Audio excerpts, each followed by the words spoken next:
I was the former president of Choose Cruelty Free.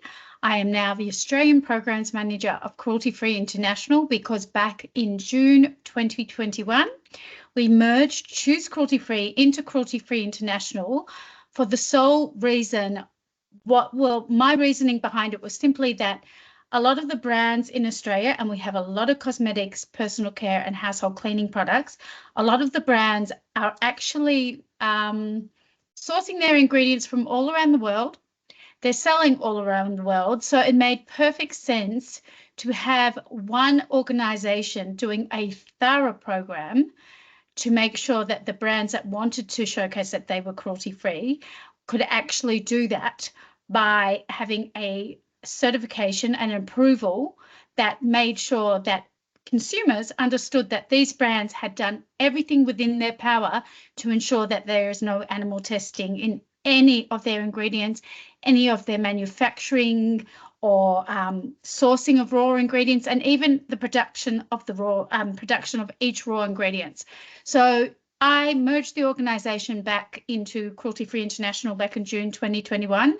And it is an absolutely wonderful organisation. It is the leading global organisation working to end animal testing. We are fighting really hard to have a world where there is no animal testing. That is our goal, and we are working very hard to achieve this. We do this through education, through campaigns, and through working with governments around the world to get legislation changed to stop animal testing. We have our Leaping Bunny program, and so that is the logo you will see on pack that you look for when you're looking for cruelty-free products. And the Leaping Bunny program is an international program. So for Australian brands, they're encouraged to join our international program because then they too will have that global recognition, but also will showcase their commitment to being and fighting towards a cruelty-free world. So how it works. So if I was a brand that produced, I don't know, maybe shampoo, and I wanted to get approved by Cruelty Free International's Leaping Bunny program, what I would do is I would have to go through a very, very rigorous and thorough program and process.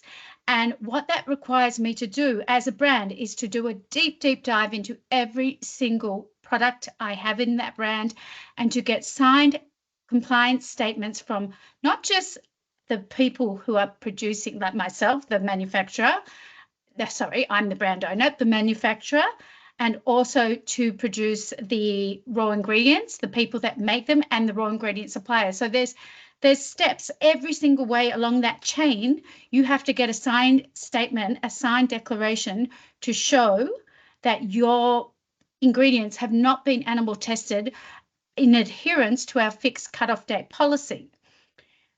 On top of that, the brands that are then approved, every few years, they are subject to an independent audit by us.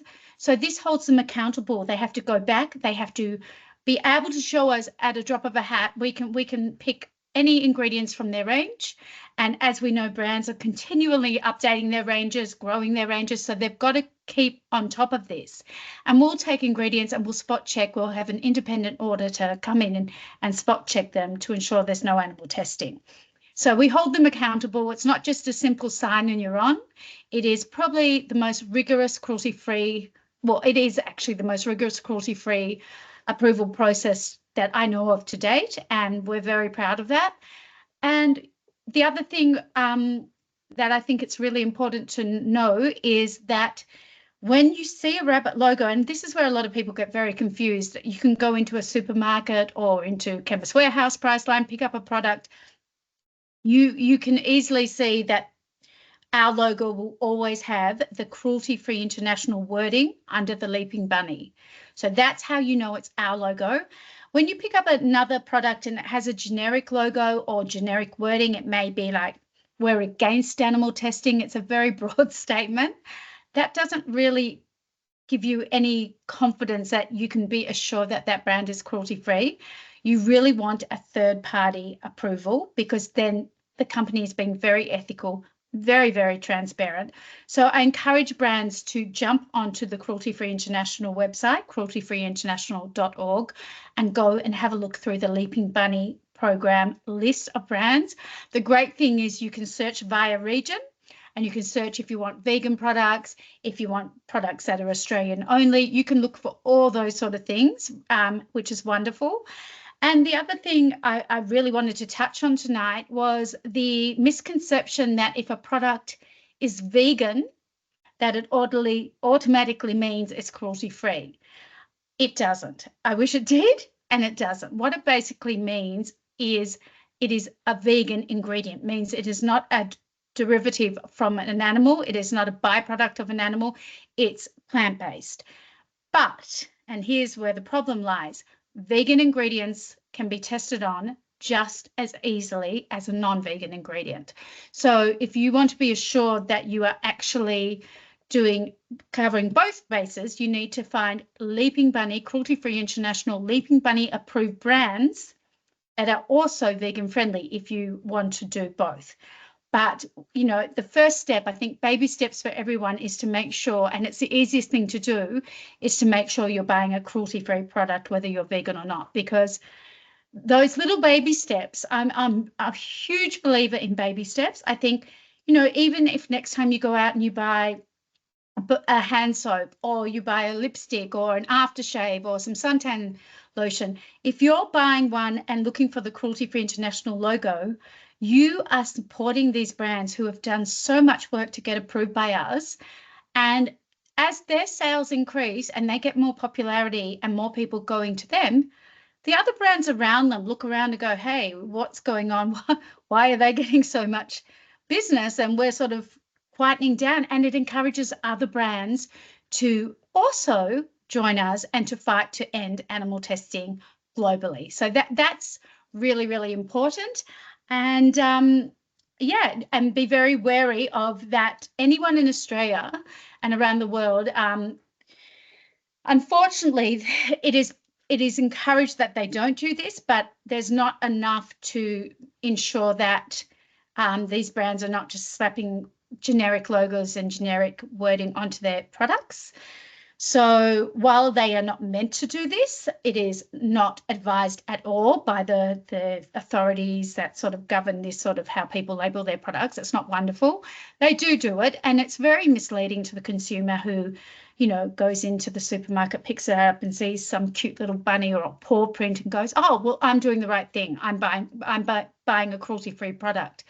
And, you know, it's very interesting because when I talk to brands that have yet to, maybe a new brand that has yet to come across to us, they actually don't really understand how important it is to do that deep dive, to check all their raw ingredient supplies. A lot of them thought just by asking the people they buy their supplies from or the manufacturer if they're cruelty-free that it's enough. And they're quite shocked to learn that it's not enough and that they might have missed animal testing somewhere along the way. So it's really great when they have that awareness, and it's really great, a bit tongue-tied, sorry guys, but also it's really great when I'm working in my other job as a freelance vegan and cruelty-free hair and makeup artist, that I get to talk to my clients and help them to understand what animal testing is and what it means. I think a lot of people have the misconception that animal testing, say for a lipstick, means they put the lipstick on the rabbit, apply it to the rabbit, and that's animal testing, and it's not. There are three main ways they test cosmetics, personal care and household cleaning products, home cleaning products, and that is the someone help me here. Lethal dose test. I'm getting tongue-tied tonight. Lethal dose test. And what the lethal dose test is, they restrain the animals and they force feed them the ingredient in question, checking for toxicity, wanting to see how much of that product is going to cause an adverse reaction in the animal. There's no pain relief, and the animal suffers absolutely horrendously. And at the end, they're deemed useless and they're euthanized. Then the second test they commonly use is the Dre's skin test. Again, an animal is restrained. They have their skin shaved raw, and the ingredient in question, is applied and rubbed into the skin, again, looking for reactions, inflammation, infection, and what it does to the animal. Again, the end result, they're euthanized. And then the other test commonly done is the Dre's eye test. They restrain the animal and they repeatedly drop the ingredient into the animal's eye. You can imagine what it feels like sometimes if you just get something in your eye, a grain of sand, or you see a bit of lemon juice in your eye accidentally. That pain, imagine an animal being restrained, and that's going on over and over and over again. So this is why it is so important to know what is going on and to understand that we can all be empowered to do something. Like every single one of us out there, every time you buy a cruelty-free product, you're doing something. Every time you sign a petition to end animal testing, you're doing something. And every time you boycott a brand or you write to a brand that you love that isn't yet approved and ask them, why haven't they become approved by Cruelty Free International? And that you would love to see them approved, that's doing something. It's a baby step that's making a massive difference. And you never know, you might be that one person that brand goes, oh, well, yeah, I'll look into this. This is important. And you may change their mindset and make a really big change. So yeah, I think it's really a great opportunity for all of you listening today to learn a little bit about this and to teach and pass on this message to those that you know will be receptive to listening. It's always great. Another little key thing I love to do is if you want to encourage people to use cruelty-free products, gift them a product, give them a really good hand soap or a really good shampoo or skincare option. Show them that it can be done, that it's easy to change over, and they're not going to miss out. They're not going to look, like I often in my role as a hair and makeup artist, I often have people say to me, but it's not as good. How can they be as good as if they're cruelty free and or natural or they're vegan or whatever? Well, my work of 30 years plus is proof that they last, they look as good, and they're just as glamorous and just as wonderful as the animal tested counterparts out there. So yeah, that's it in a nutshell. And I did say I'd introduce someone to you all today. So this, I feel like I'm doing the Lion King here. This is little Stella. Stella is a little apple-headed chihuahua that we adopted back in January. She's 20 months now. And she, on International Dog Day, her story is important because she basically came, unfortunately, through the system that we now know is backyard breeding. Someone basically bought her, thought it would be a great idea to try and breed her and make money off her. When she couldn't be bred, when it didn't take, I'm guessing her pregnancy didn't take, they decided to sell her on Gumtree at an exorbitantly expensive price. She was not desexed. And a lovely couple of sisters bought her, but unfortunately they couldn't keep her because within 3 days of trying, or 4 days of trying, they realized one of their daughters, they had a toddler, Stella was petrified of the toddler. So they on-sold again on Gumtree. I was looking for a long, long time to rescue an animal because I've got rescued guinea pigs, and I needed to have a small dog that didn't have a high prey drive. And Pet Rescue kept unfortunately rejecting all my applications because of high prey drive. So I knew going onto Gumtree as an animal activist, I knew exactly what to look for. I would not encourage anybody who's not in animal welfare to ever get a pet through Gumtree or the Trading Post, because you could inadvertently be buying from a backyard breeder or a puppy scammer. But anyhow, we worked out that these girls didn't really understand who they'd bought off. They now know, and they're now really fighting to end backyard breeding, which is wonderful. So her story is, yeah, basically that. And then that same guy was back on there selling another puppy 2 weeks later with a whole different backstory, which we screenshotted, we reported. We encourage everyone to report it and end backyard breeding, and to support Oscar's Law, which is fighting very, very hard to end backyard breeding. And if you ever see anything like that, we do encourage you, screenshot it, send it to the council, send it to the RSPCA, and keep on top of it. And let's protect these little guys and put an end to backyard breeding. And that's Stella and I. And I'm happy to answer any questions anyone might have. Oh, thanks so much to Nicole and Stella. Great job there. Tons of really useful and interesting information there, Nicole. We have got a question from Adam, who'd like to know, if a product doesn't have a CFI Leaping Bunny certification, is there any way to know if it is actually cruelty free? We can only go by our standards. Unless that company was willing to hand over all their statements of compliance from every ingredient supplier out there and every producer, well, it's their word against the proof. So unless they can show you proof, I guess there's no way of really knowing. There are other accrediting sort of cruelty-free bodies out there, but to date, I would encourage you to use Cruelty Free International's Sleeping Bunny program, because we do such a deep dive. It's not just, as I said before, just a sign and you're on. We keep the brands accountable and we make sure they check everything. Oh, thanks so much, Nicole. That's great. Just for myself, I wondered if I could ask you for a little bit of advice around parent companies for some of these products. Can you give us advice as consumers or animal advocates, how we can help with regard to that conundrum that I know a lot of people face? So, and I faced it too.